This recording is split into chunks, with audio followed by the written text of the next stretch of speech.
Livro Sedentos por Avivamento, porque ainda tarda o pleno avivamento, de Leonard Ravenhill, segunda parte, capítulo 24. Gideon Ousley, Wesley irlandês, 1762-1841. Em 1762, John Wesley fez a sua segunda invasão à cidade de Galway, na Irlanda, desconhecido dele até então e acomodado em seu berço em algum canto daquele mesmo país. Está um recém-nascido que, quando Wesley encerrou seu ministério, estaria começando um trabalho não menos abrangente e dotado com o mesmo batismo de fogo.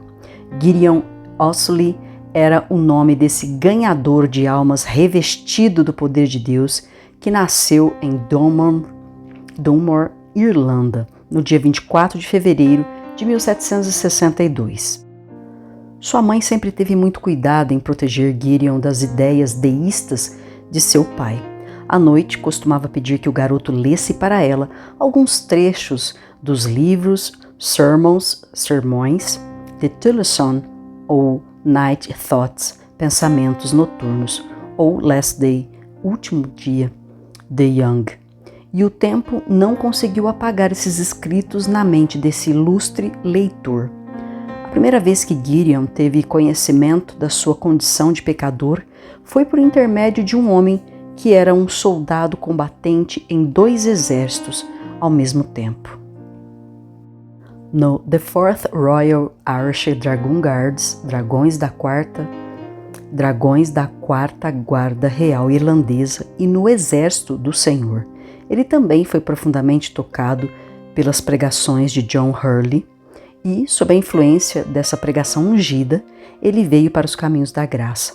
Em meados de maio de 1791, com a idade de 29 anos, Gideon viu o Cordeiro de Deus que foi morto por ele e sentiu que o Senhor havia tirado o fardo e a escuridão e lhe concedido a tão procurada paz. Durante uma aula, John Hurley lhe perguntou: "Você crê que o Senhor Jesus já o perdoou?" "Sim, minha alma glorifica ao Senhor e meu espírito se alegra em Deus, meu Salvador", respondeu ele. Mais tarde, na zona rural escocesa, enquanto o gado olhava sobre as cercas, podia-se ouvir os cânticos do pregador que, montado a cavalo, com toda eloquência e a plenos pulmões, louvava aquele que, no dizer de Wesley, salvou as pobres almas do fogo e apagou cada tição no sangue de Jesus. O pregador irlandês, sobre quem eu escrevo, tem apenas um olho. Entretanto, nenhum homem com seus 2 olhos podia ver com mais clareza que ele os registros divinos que mostram que os homens estão perdidos agora e eternamente, a menos que se arrependam. Para ele, os homens não são realmente homens, mas espíritos revestidos de carne, almas pelas quais Jesus morreu. Ele os via como sendo joias em seu potencial para serem colocadas na coroa de Cristo, ou como combustível para as chamas do inferno. Faíscas saltavam das ferraduras de seu veloz cavalo, a boca espumando e os flancos cheios de suor pelo esforço, à medida que Gideon seguia apressado por aquelas estradas irlandesas, movido por um enorme senso de urgência e compaixão. Tal era seu inextinguível zelo pelas almas, que alguém poderia pensar que este pregador tinha um vislumbre do inferno, ou quem sabe, até mesmo recebido uma nota secreta entregue pelo próprio anjo Gabriel, dizendo que o mundo se acabaria dentro das próximas 24 horas. Não há a menor dúvida de que esse abençoado homem poderia perfeitamente dizer: "O zelo da tua causa me consumiu", Salmo 69:9. Nem mesmo Paul Revere dos Estados Unidos ou John Gilpin da Inglaterra jamais cavalgaram com maior zelo que o Wesley irlandês, como alguns costumavam chamá-lo. Talvez o mais apropriado seja colocá-lo no mesmo nível que George Whitefield, da Inglaterra, ou do americano Gilbert Tennant. Era como se em espírito fossem irmãos. Ele pertencia à comunidade que desconsidera os rótulos denominacionais, a comunidade dos corações em brasa.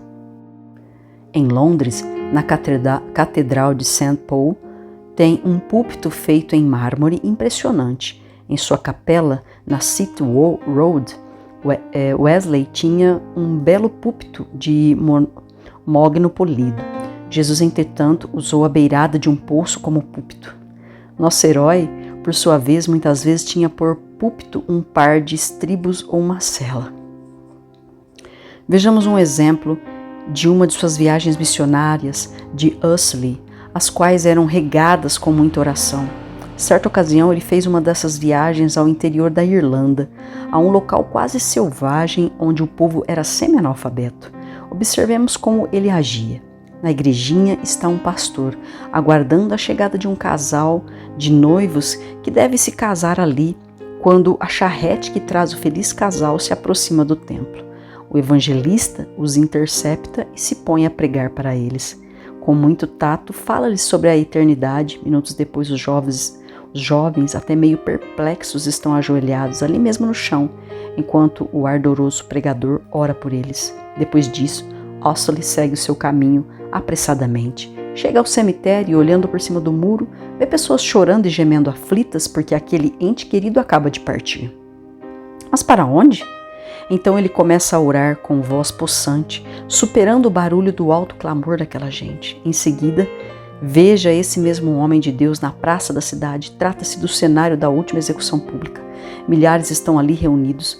Acredito que seja nosso pregador que se encaminha até o cadafalso e ministra ao apavorado criminoso. Depois de conduzir o condenado homem a Cristo, o pregador, tendo o cadafalso como púlpito, bombardeia a multidão com os fatos relativos à eternidade do ser humano.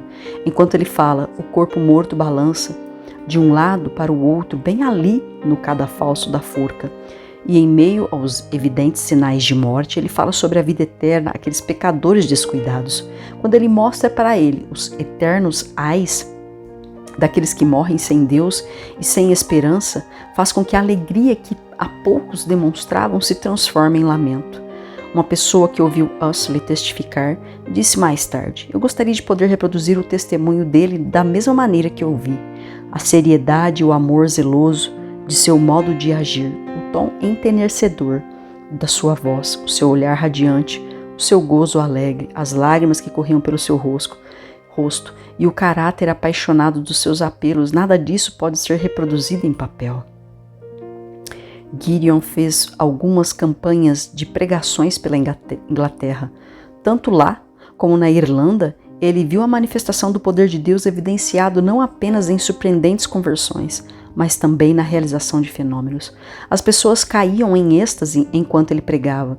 Algumas até pareciam que estavam mortas, pois não conseguiam responder nem às tentativas sutis de despertamento e nem às sacudidas aos gritos. Mais tarde, quando despertavam, passavam a desfrutar da paz que a salvação de Deus proporciona.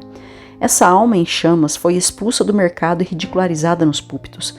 Tanto padres quanto protestantes tentavam colocar obstáculos no caminho deste destemido expedicionário, mas ele prosseguia em frente.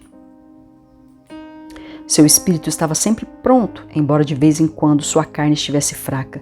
Mas ele continuou em sua jornada, duras cavalgadas, comida inadequada, sono insuficiente e gente violenta nos mercados. Tudo isso exigia muito dele. Mesmo assim, aos 75 anos de idade, ainda pregava nas ruas da cidade e prendia a atenção das multidões quando conclamava, às vezes em inglês, outras em um eloquente irlandês, mas sempre com muito fervor, a que fugissem da ira vindoura. Quando ele estava com 76 anos, preste bastante atenção a este fato, pregador leitor. Ele disse: preguei 36 vezes em 16 dias. Mais tarde, ele registrou, do dia 27 de agosto, domingo, até o dia 21 de setembro, uma quinta-feira, meu Senhor me capacitou a pregar 54 vezes dentro de recintos ou ao ar livre, e isso já quase com 77 anos. Um ano antes de seu 80º aniversário, Gideon Usley morreu, cheio de sabedoria, cheio de anos, cheio de graça. Homens piedosos o transportaram até o seu lugar de descanso, uma sepultura no Monte Jeremy, e voltou ao pó, o que ainda era terreno, este que foi um dos mais ilustres filhos de Erin, que a relva verde já cobriu.